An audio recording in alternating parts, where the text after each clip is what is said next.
A very good morning to all of you students. So बच्चों, हमने classes में हमारे 8 चैप्टर्स कंप्लीट कर लिए हैं। हाउ सीज़न ऑकर पार्ट 2, यहाँ तक हमारा सब कुछ हो चुका है। और नेचुरल रीजन और सॉइल पे हमारी एग्ज़ाम्स भी हो चुकी है और बुक्स भी सब चेक हो चुके हैं। और अभी ह्यूमन सेटलमेंट का हमारा लिखना बाकी है, जो मैं आपको कल या परसों उसका पीडीएफ मैं आपको सेंड कर दूंगी। वो आपको बुक कंप्लीट करनी है। And remember to complete your book, because last time class में बहुत इशू था आपके बुक कंप्लीट करने का। सो आपको ये कंप्लीट करना है। मैं आपको जब पीडीएफ सेंड करूँगी तो हाउ सीजन ऑकर पार्ट 2 यहाँ तक कंप्लीट सबकी मुझे चाहिए। मैं किसी भी दिन आपको बोलूँगी कि आपके बुक्स के मुझे पिक सेंड करो, और आपको वो सेंड करना है किसी भी दिन। सो अभी हम हमारा न्यू लेसन स्टार्ट करेंगे। 8 लेसन तक हमारा हो गया है हाउ सीजन ऑकर तक, और अभी 9th lesson we are going to start, which is agriculture. So बच्चों, हमको सभी को पता है एग्रीकल्चर मीन्स जो भी हमारे फील्ड में हम खेत में जो काम करते हैं, खेती बाड़ी, उसे बोलते हैं हम एग्रीकल्चर, फार्मिंग करना। सो आपको पिक्चर दिख रहा है। सो ये पिक्चर किसका है? एक house in a village, a house in a village, एक छोटे से खेड़े में जो घर होता है, कोई भी एक घर, तो उसकी ये पिक्चर है। तो घर में देखो क्या है, हाउस है, buffaloes, cows, dogs, hens, goats. फिर ये अ, उनकी ड्रेसिंग सेंस, और यहाँ पर ये देखो, यहाँ पर ये हैन है, उसके एग्स हैं, झाड़, और ये फिर इधर फील्ड है। सो ये क्या है? एक टिपिकल विलेज हाउस है। मीन्स एक परफेक्ट विलेज का हाउस कैसे होता है उसकी पिक्चर दी हुई है। अब ये क्यों दी है देखो। So geographical explanation in the picture shown in the picture shown above, we see a standing crop, a plowshare, etc. From this, it becomes obvious that this is a farmer's house. A farmer keeps hens, sheep, goats, and cattle. They are also seen in the picture. He gets milk, eggs, etc. from them. He sells hens, goats to earn money. He does all this for his subsistence. All these occupations depend on natural factors. All these fall under agriculture. These occupations are supplementary to the cultivation of crops. So see students, picture में हमने क्या देखा? Standing crops, plough, crops, plough वगैरह हमने ये सब देखा। तो पिक्चर को देख के हमें क्या दिखा? That this is a farmers house. ये एक फार्मर का घर है। ये हमको देख के ही पता चलता है कि ये एक फार्मर का घर है। एक फार्मर अपने घर में क्या क्या रखता है? हैंस रखता है, शिप रखता है, गोट रखता है, और कैटल रखता है। So they are also seen in the picture. He gets, अब ये क्यों? Because he get milk, eggs from goats, sheeps and hens. He sells hens, goats to earn money. He also sells hens and goats to earn money. पैसों के लिए वो उनको बेचते भी हैं। He does all these subsistence. All these occupations depend on natural factors. और ये उनका क्या है? ऑक्यूपेशन है, ये उनका काम है। और ये सब किसके ऊपर डिपेंड है? नेचुरल फैक्टर्स के ऊपर डिपेंड है। ये सब किस में आता है? All this fall under agriculture. और ये जो ऑक्यूपेशंस है, ये सप्लीमेंट्री है कल्टीवेशन ऑफ क्रॉप्स के लिए। सो agriculture has wide scope. Agriculture has wide scope for our basic needs of good and clothing. We make use of plants and animals. Besides, The cultivation of different crops, rearing cattle, sheep, and goats, maintaining poultry farms, keeping bees, sericulture, horticulture, orchardry, pisciculture, one second, orchardry, pisciculture, pig farming, emu farming, etc. are included in agriculture. तो देखो, agriculture has wide scope, means agriculture को बहुत ज़्यादा scope है for our basic needs of our food and clothing. हमारे जो basic needs है food and clothing, we make use of plants. उसके लिए हमें किसकी ज़रूरत है? Plants. We make use of plants and animals. Besides, इसके अलावा the cultivation of different crops, rearing cattle. इसके अलावा देखो, अलग अलग क्रॉप्स को कल्टिवेट करना, फिर एनिमल्स से कुछ मीन्स उनके तरफ से कुछ हमको प्रॉफिट मिलना, शिप्स और गोट्स का use, poultry farms, keeping bees means जो शहद की मक्खी वगैरह होते हैं, sericulture, horticultures, orchardry, piscicultures, pig farming, emu farming, ये सब चीज़ें आती है एग्रीकल्चर के अंदर. सी स्टूडेंट्स, यहाँ पर हमने क्या क्या देखा कि एग्रीकल्चर में बहुत सारे स्कोप्स हैं. वो स्कोप क्या क्या है? देखो, पहले तो फूड और क्लोथ्स तो है. बेसिक नीड क्या है? फूड और क्लोथिंग, जो हमें प्लांट्स और एनिमल से मिलती है. और उसके अलावा कल्टीवेशन ऑफ डिफरेंट क्रॉप, अलग अलग टाइप के क्रॉप्स जो है एग्रीकल्चर की, ये हम स्कोप बता रहे हैं कि एग्रीकल्चर के स्कोप क्या क्या है. फूड और क्लोथिंग है जो हमें प्लांट्स और एनिमल से मिलते हैं, तो ये पहला स्कोप हुआ. इसके अलावा कल्टीवेशन ऑफ डिफरेंट क्रॉप्स, अलग अलग टाइप के क्रॉप्स को कल्टीवेट करना, ग्रो करना, ये दूसरा हुआ. रेयरिंग कैटल, तीसरा हुआ. शिप्स एंड गोट, हाँ. फिर मेंटेनिंग पोल्ट्री फार्म्स आपको पता है हैंस का होता है पोल्ट्री फार्म्स. आपको तो ये पता ही होगा, देखिए ये कॉमन है. इसके बाद कीपिंग बीज, मधुमक्खियाँ रखना, उससे भी बहुत उनको फ़ायदे हैं एग्रीकल्चर में बीज के. सेरिकल्चर किसे कहते हैं हम? Silk farming. जो सिल्क के कपड़े बनते हैं ना, उसकी जो फार्मिंग होती है, तो उसे सिल्क फार्मिंग को सेरिकल्चर बोलते हैं. और हॉर्टिकल्चर का मतलब क्या होता है? Producing fruits, vegetables, flowers, herbs, ornamental plants, ये सब जो है, ये सब चीज़ों को प्रोड्यूस करना, ये हॉर्टिकल्चर में आता है. क्या क्या प्रोड्यूस करना? फ्रूट्स, फ्लावर्स, वेजिटेबल्स वगैरह, ये जो भी है, ये सब किस में आते हैं? हॉर्टिकल्चर्स. इसके बाद है ऑर्चर्डरी. सो ऑर्चर्डरी मीन्स पीस ऑफ, ऐसी लैंड जो फ्रूट्स, जहाँ पर फ्रूट्स ग्रो होते हैं, मीन्स फूड प्रोडक्शन. फ्रूट्स का जो भी प्रोडक्शन है, जैसे हम बोलते हैं ना एन एप्पल ऑर्चार्ड, तो फ्रूट्स का इसके अंदर प्रोडक्शन होता है. और उसके बाद है pisciculture means fish farming. Fish पकड़ना, फ़िश की जो भी फार्मिंग वगैरह उसका होता है, तो वो किस में आता है? Pisciculture. Fish production means pisciculture. ये आप सबके मीनिंग लर्न कर लो. Sericulture means silk farming. Horticulture का मतलब production of fruits, vegetables, flowers, herbs, ornamental plants.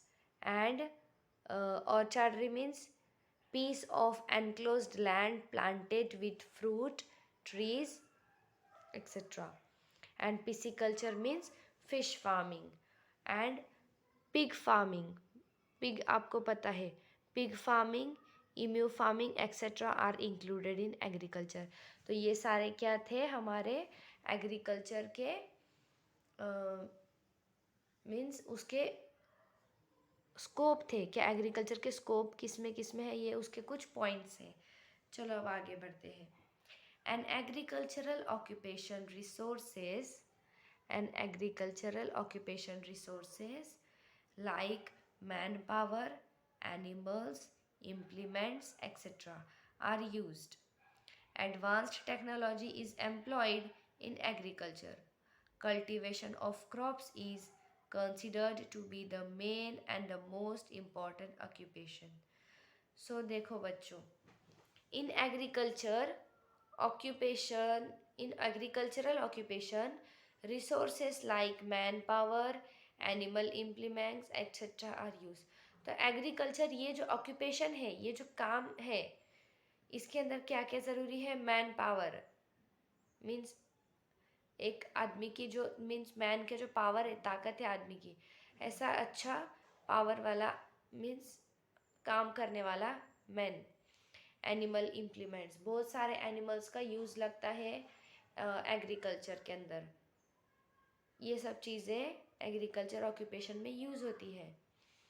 Advanced technology is employed, अभी क्या है, न्यू न्यू टेक्निक्स निकले हैं ना एग्रीकल्चर करने के लिए, तो मशीन्स निकले हैं, तो advance technology is employed in agriculture. Cultivation of crops is considered to be the main and the most important occupation. और एग्रीकल्चर में cultivation of crops means crops को कल्टीवेट करना, ये सबसे मेन और मोस्ट इम्पॉर्टेंट ऑक्यूपेशन है agriculture field में। कौन सा? Cultivation of crops. चलो आगे बढ़ते। देखो यहाँ पर एक पिक्चर दी हुई है, traditional and modern agricultural activities. Traditional and modern agricultural activities. So in the above picture we see the changes in agricultural practice. So in past, primitive man had to wander in the forest to sustain himself on the collected forest produce. Later he learnt the art of cultivation and started getting greater production from the land. Through this, he could provide for the whole year's need for food grains. He also started obtaining a number of products through floriculture, horticulture, rearing animals, pisciculture, etc. Abandoning nomadic life, he undertook different occupations related to agriculture at the same place. So देखो बच्चों के past में पहले जो है man को he had to wander that in the forest to sustain himself on collecting forest produced. Later he learn the art of cultivation, पहले जो है मैन को पता नहीं था क्या कल्टीवेशन क्या होता है, क्रॉप्स क्या होता है। सो फॉरेस्ट के जो प्रोडक्ट्स थे उसको कलेक्ट करना पड़ते थे अपने आप को सस्टेन करने के लिए। फिर later he learn the art of cultivation, फिर बाद में उसने कल्टीवेशन, ये मैंने आपको पहले भी बताया था, सॉइल लेसन में हमने ये पढ़ा था कि पहले मैन को पता नहीं था, पहले के जो स्टोन एज थे उनके बाद जो भी आए तो उनको पता नहीं था कल्टीवेशन, धीरे धीरे उनको पता चला कि कल्टीवेशन क्या होता है। सो फिर बाद में उनको पता चला कि कल्टीवेशन के अंदर कितना प्रॉफिट है और कितना हमको उससे मीन्स फूड भी मिलेगा। तो फिर उन्होंने बाद में स्टार्ट किए कल्टीवेशन, उनको ग्रेटर प्रोडक्शन आने लगा, प्रॉफिट आने लगा लैंड से। So through this he could provide for the whole year's need for food grain, इसकी वजह से उनको पूरा साल जो है फूड ग्रेन मिलने लगा कल्टीवेशन के बाद से। He also started obtaining a number of products through floriculture, फिर he also started obtaining a number of products through floriculture। Floriculture के बाद से उनको अलग अलग टाइप्स के प्रोडक्ट्स को प्रोड्यूस करना सीखे। हॉर्टिकल्चर आपको जो बताया मैंने, अलग फ्रूट, वेजिटेबल, फ्लावर्स, हर्ब्स, इसके प्रोडक्शन शुरू किए।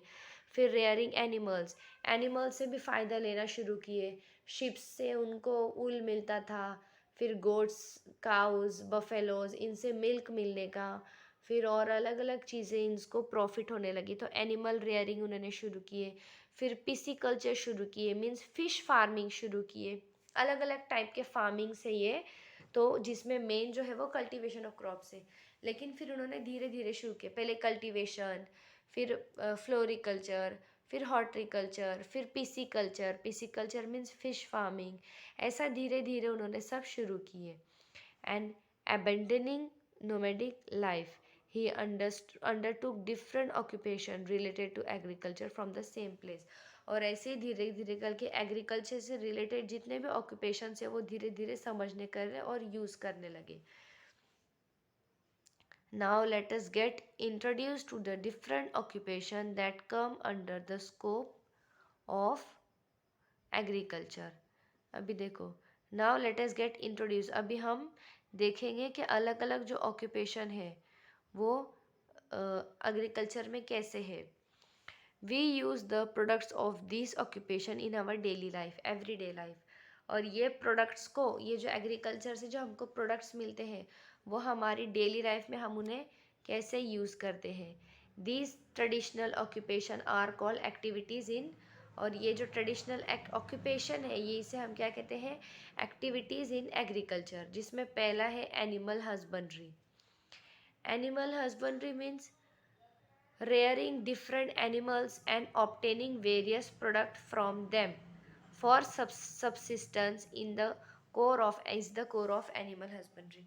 तो एनिमल हस्बेंड्री का मतलब क्या होता है, rearing different animals and obtaining various product from, अलग अलग टाइप के एनिमल्स को से फ़ायदे लेना, उनके प्रोडक्ट्स वगैरह, जो भी मैंने आपको बताया अभी एनिमल से हमको क्या क्या मिलते हैं, एग्स मिलते हैं, ऊल मिलता है, मिल्क मिलता है, एक्सेट्रा, ये सारी चीज़ें एनिमल से लेना, उनको यूज़ करना, ये सब क्या होता है, एनिमल हस्बेंड्री के अंदर आता है। उसके बाद आता है डेयरी फार्मिंग। ये सब हम क्या देख रहे हैं, एग्रीकल्चर से हमको क्या क्या प्रोडक्ट्स मिलते हैं, क्या क्या, तो दूसरा है, अभी दूसरा है dairy farming. Cows, oxen, buffaloes, etc. are reared from agriculture related work. Rearing milch animals and animals which can be employed in farming is also an occupation. It is considered to be an inseparable part of mixed farming. It has become quite and commercial in recent times. In India, it has started changing recently. Commercial dairy farming is mainly undertaken for meat and milk। तो देखो अभी हम यहाँ क्या देख रहे हैं, agriculture के अलग अलग different types of occupations and the product we use in our daily life, everyday life, जिसमें पहला एनिमल हस्बेंड्री है और उसके बाद डेयरी फार्मिंग है। तो डेयरी फार्मिंग देखें अभी हम क्या है, तो देखो डेयरी फार्मिंग क्या है, काउज, ऑक्सन, बफेलोज, ये जो है are reared for agriculture related work. ये एनिमल्स क्यों यूज़, मीन्स एग्रीकल्चर के वर्क के अंदर ये एनिमल्स ज़्यादा यूज़ होते हैं, cows, oxen, buffaloes, and rearing milch animals and animals which can be employed in farming is also an occupation। so ये इसको मिल्च एनिमल्स मीन्स क्या, मीन्स मिल्क प्रोड्यूसिंग एनिमल्स, जो एनिमल्स मिल्क प्रोड्यूस करते हैं, जो हमें मिल्क देते हैं, ऐसे एनिमल्स को हम मिल्च एनिमल्स बोलते हैं। For example cows, oxen, buffaloes, goats, sheeps, camels etcetera, goats, camels, etc. So, it is considered to be an inseparable part of mixed farming. It has become quite commercial in recent times। और अभी के time में ये जो occupation है agriculture, ये जो occupation है बहुत ज़्यादा कमर्शियल हो चुका है। In India it has started changing recently, और इंडिया में भी इसके अंदर धीरे धीरे चेंजिंग आना स्टार्ट हुई है, मतलब एडवांस टेक्नोलॉजी और एडवांस मेथड्स यूज़ कर रहे हैं। Commercial dairy farming is mainly undertaken for milk and meat. So ये जो कमर्शियल डेयरी फार्मिंग है, ये जो डेयरी फार्मिंग है वो मेनली मीट और मिल्क के लिए, क्योंकि इसके अंदर क्या आता है, जैसे मैंने आपको बताया था कि एनिमल हस्बेंड्री में क्या आता है, वैसे डेयरी फार्मिंग में क्या आता है, हमें एनिमल्स से हमको क्या क्या प्रॉफिट मिलते हैं। एनिमल्स हमको एग्रीकल्चर में भी लगते हैं, उनसे मीट भी मिलता है और उनसे मिल्क भी मिलता है। तो ये सारे जो है डेयरी फार्मिंग के अंदर मीट और मिल्क आता है। Now next is sheep and goat rearing. देखो यहाँ तक हमने जो भी पढ़ा उसको अच्छे से आपको रीड करना है, और जो भी हार्ड वर्ड्स है, मीन्स ऐसे जो आपको रीड करते नहीं आ रहे हैं, उनको अंडरलाइन करके उनको एक पेज पे अच्छे से होमवर्क बुक में अच्छे से लिखकर और वो स्पेलिंग्स आपको लर्न करने हैं। जो हार्ड वर्ड्स है, हार्ड स्पेलिंग्स है, वो आपको लर्न करनी है। अब चलो आगे बढ़ते हैं। Sheep and goat rearing. This is also a traditional occupation that is generally carried out in hilly tracts and semi-arid regions with dry climate. Sheep and goats survive on short grasses, shrubs, and acacia, which grow in remote hilly rural areas away from urban settlement. In India, it is mainly undertaken for meat. It is mainly undertaken for meat. Sheep rearing is carried out to obtain wool. So see students, अब हम ये paragraph पढ़ेंगे। तो चलो जाने देते हैं, हम आज के लिए इतना ही करते हैं। एनिमल हस्बेंड्री और डेयरी फार्मिंग यहाँ तक हमारा हुआ है। यहाँ तक आपको पूरा लेसन रीड करना है और वर्ड्स को, जो हार्ड वर्ड्स है उसको मार्क करके उसे लर्न करना है। Okay, bye.